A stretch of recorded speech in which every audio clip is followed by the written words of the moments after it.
Here we will discuss the cardinal directions of north, south, east, and west, as all navigational cultures, wherever they arose in the world, produced such a concept.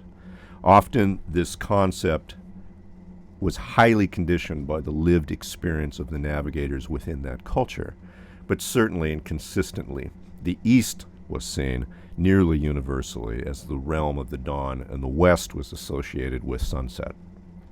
North or South was often seen as either the land of the sun or the lack of the sun, depending on one's native latitude.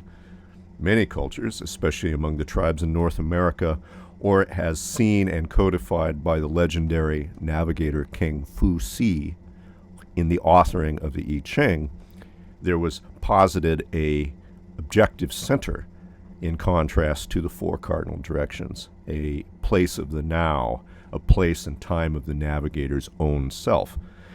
Now, as this suggests the critical role of intuition in the skill set of the navigator and a recognition that journeying within is as profound and necessary to navigation as journeying without, and the skills to engage in either realm are near identical, I would suggest that this is certainly an apt element to incorporate into our own personal models as well. However, I would suggest a modern mythos of the cardinal directions based on our understanding of the Earth and where it exists within a cosmological model. I would suggest that East should be defined in our minds as the direction corresponding to planetary rotation, as this approximate 700 mile per hour rotational velocity does in fact produce effects that are now known to science and important to the navigator. So it may as well be part of our model where the ancients were unaware. West then would be the direction contrary to rotation. And north and south are simply polar directions on the axis of rotation, either on the left hand or the right hand, depending on whether one is facing east or west. So if we want a truly modern model, I suggest that this is a good way to look at it. But we may as well take the extra step and incorporate up and down too, at least in anticipation and in hope of our navigational skill ultimately taking us to the stars. It is interesting to note that the rotation of the Earth around its axis in a modern sense was in fact discussed even by the Pythagorean philosophers, and from that era appears to be a relatively common ancient intuition.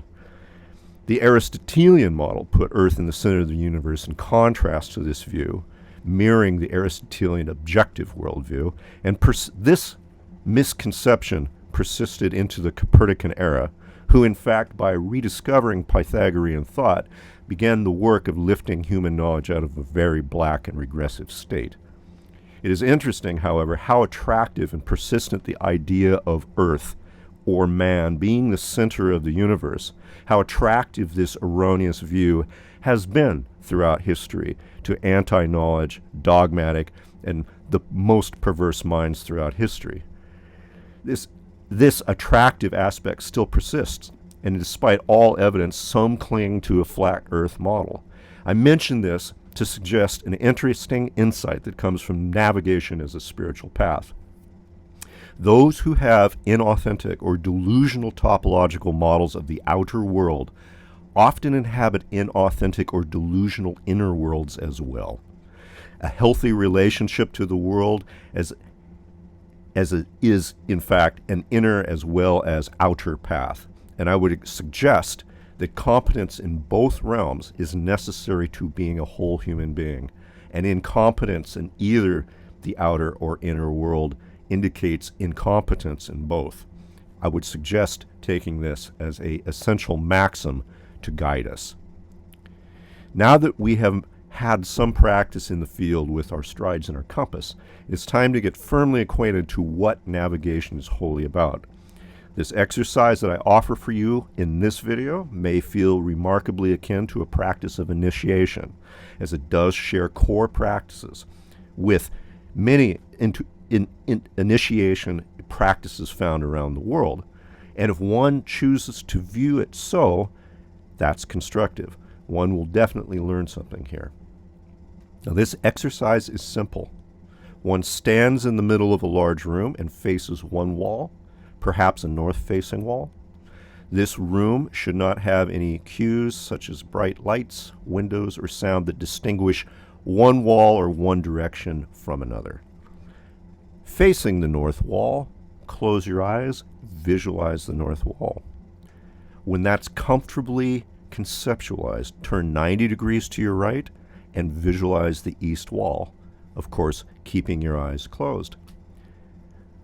Then, turn 90 degrees to the south and visualize the south wall in the same manner, again, keeping your eyes closed.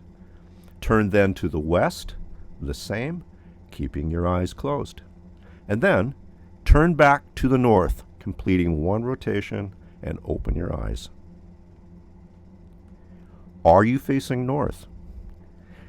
Very unlikely without having had some background practice. It is not unusual to be wildly off, in fact, and quite disoriented even with one simple rotation. Here we discover the core intuitive skill of the navigator. Here is where we must build confidence. Now imagine the confidence of those sailing out of sight of land on a dark, moonless night as the fog rolls in from sea, of those perhaps returning home in a dark forest from a hunt in the middle of a winter whiteout. The astonishing courage of those crossing oceans with no other instrumentation other than one's five senses, and this for millennia. This ancient, even sacred form of knowledge is what we hope here to gain access to.